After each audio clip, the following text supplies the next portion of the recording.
morning. Today we are going to deal with the last topic of the module particle accelerators. And today we are going to discuss about electron synchrotron. Synchrotron is an accelerator which can accelerate charged particles. And these synchrotrons are of two types, electron synchrotron and proton synchrotron. Here we are discussing electron synchrotron.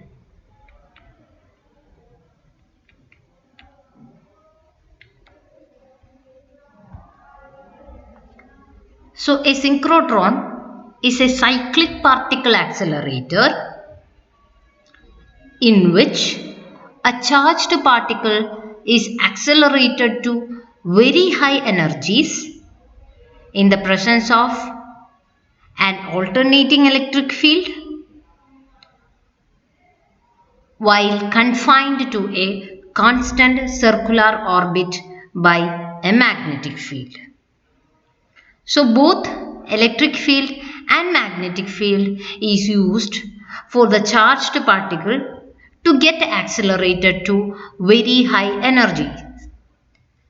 So I repeat, synchrotron is a cyclic particle accelerator in which a charged particle is accelerated to very high energies in the presence of an alternating electric field while confined to a constant circular orbit by a magnetic field.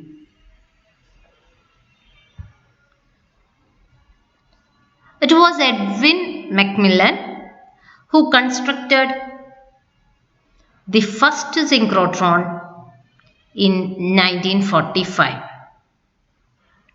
We had already said that there was electron synchrotron as well as proton synchrotron.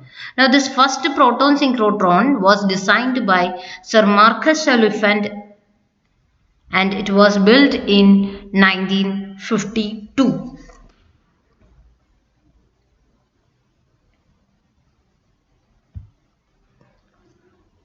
So this is a picture showing in the electron synchrotron which was made in 1945, showing the circular orbit in which the charged particle undergo a path and finally get accelerated and expelled out.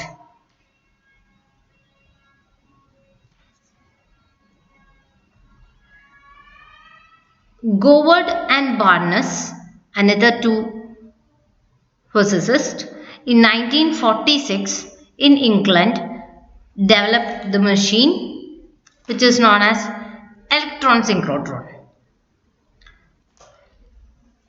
So this is the electron synchrotron in 1945 and in 1946 another electron synchrotron was made.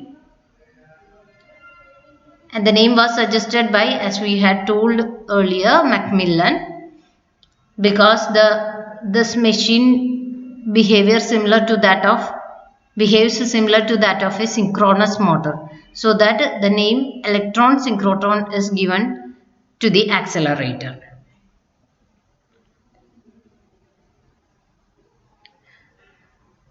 So already we had studied betatron, isn't it?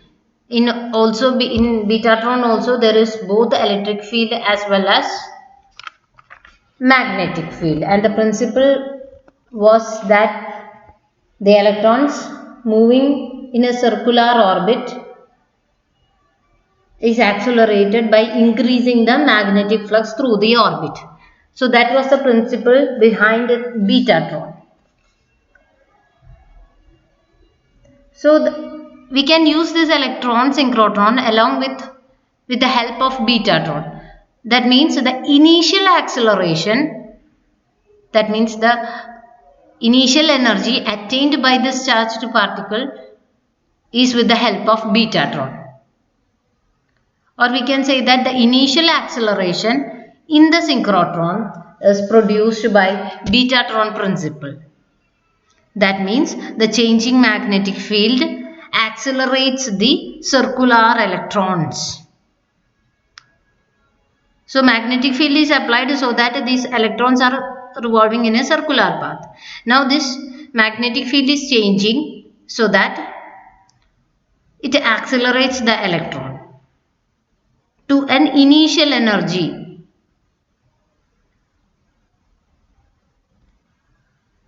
After this electron has been injected into this synchrotron. Or we can use another accelerators like LINAC also for this initial acceleration. So we can think of the different parts of electron synchrotron. So we have electron gun, a linear accelerator or LINAC, a booster ring, a storage ring, beamline and end station. So these are the different parts of an electron synchrotron. Let's move in detail to each part and its function. So this is a figure where you can see a LINAC is there. So LINAC, or either we can use a betatron also, so that gives you an initial acceleration to the particle, and it is given to the circular path through a booster ring. And after that, after attaining the required acceleration, the particle is expelled out for its application. So this is the main diagram of electron synchrotron. Now the first part, electron gun. A heated cathode produces free electrons which are pulled through a hole in the end of the gun by a radio frequency electric field. So we have a source of electrons. Source of electron means it can be a heated tungsten filament. So this tungsten filament is heated so that the electrons are ejected out of this filament, and these electrons are passed through a hole which is connected to a radio frequency electric field. That means since it is connected to an adjustable electric field, when it moves through that hole or the path, the energy gets accelerated. The electron's energy gets accelerated. So that is a function of the electron gun. Electron gun main function is that in order to produce the electrons whose energy has to be accelerated. Second is LINAC. So LINAC, as I had told earlier, LINAC, or we can use betatron for the preliminary acceleration of electrons, so that the electrons will get an energy of 50 to 100 kilo electron volt. So before entering into the electron synchrotron, the electrons are given high energy with the help of LINAC or betatron. So the preliminary acceleration of electron is done with the help of LINAC. Now third part is booster ring. Now from this LINAC, the electrons are injected into the booster ring, and this booster ring uses this magnetic field to force the electrons to travel in a circle. So from this LINAC, these electrons are coming out in a particular direction. Now this electron has to undergo a circular path. For that we have to provide what? Magnetic field. So this booster ring uses the magnetic field so that the electrons will travel in a circle. Now the fourth part is storage ring. So the booster ring, after the booster ring, these electrons are fed into the storage ring. That means a donut shaped tube. So that donut shaped tube is the main part of the electron synchrotron. So the electron synchrotron consists of a donut. Donut means a ring-shaped accelerator which is made up of glass or porcelain, as we had said in Betatron. So this synchrotron consists of a donut and it is in an AC magnetic field.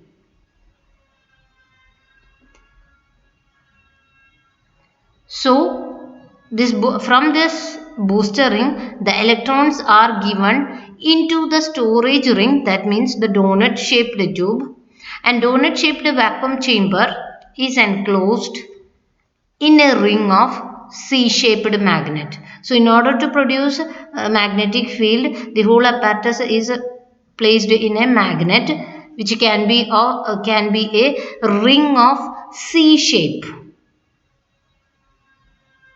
I repeat, the magnet can be a ring of C-shaped units.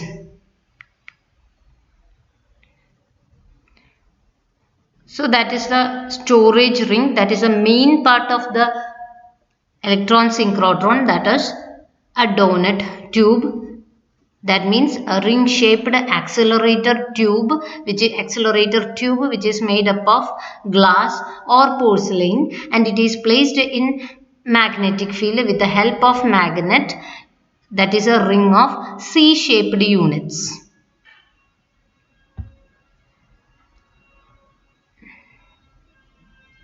The last part is beamline. So now we can think of the first session, that is from an electron gun, electrons are emitted. These electrons undergo primary acceleration using LINAC, and this LINAC is followed by a booster ring that supplies the magnetic field, or we can say that the magnets which are arranged in C-shaped units, and from this booster unit the electrons will continue a circular path in the donut tube, and the magnetic field is changing so that the particle is accelerated. Now after the beam of light is generated, or we can say that after attaining the required energy in the storage ring, it travels towards the experimental station. That means it travels or it expels outwards for its application. Now the last part, end station. After traveling through the beamline, the radiation can be used in the various experiments. The high energy charged particle which we had obtained after this experiment can be used for various purposes. So this is the figure again. LINAC, which is used for primary acceleration, a booster ring, that means which provides the magnetic field in which the magnets are in the shape of C shape, and then after the booster ring the particle will undergo a circular path due to the presence of magnetic field, and it will get accelerated along this storage ring, and finally at a particular position it is given towards the beamline and it has used for its application. So this is the main parts and their functions. So we can think about this working again. The electrons are injected into the donut after a preliminary acceleration. The electrons travel in circular path and increase their energy as the field increases. So as the field increases, its energy also increases and attains a maximum value.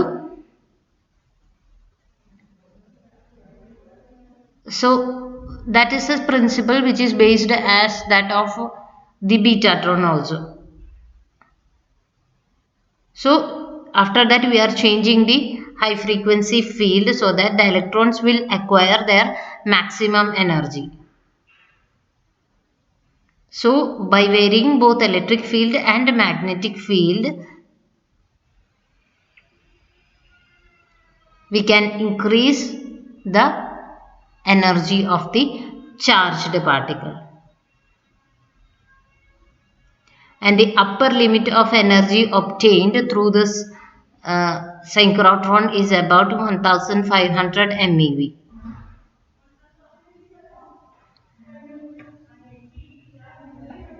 Now we can move on to the applications of accelerators. Synchrotron radiation covers spectroscopy, X-ray spectroscopy, crystallography of proteins. That means for the structural study we use this synchrotron. In medicines also these beams are used for positron emission tomography, which is abbreviated as PET, and it's also used for the therapy of tumors and for surgery. So this high beam coming out from the electron synchrotron is used for various medical purposes. It has huge applications in material engineering also, for the purpose of ceramic coating, and also you can see the medical imaging. See, here we are having a scanned image of human finger joint, isn't it? And the left side shows the conventional X-ray image of a human finger joint. But as you can see on the right side, a synchrotron X-ray image is more clear than a conventional X-ray image. So for the medical imaging, we use this electron synchrotron. Thank you.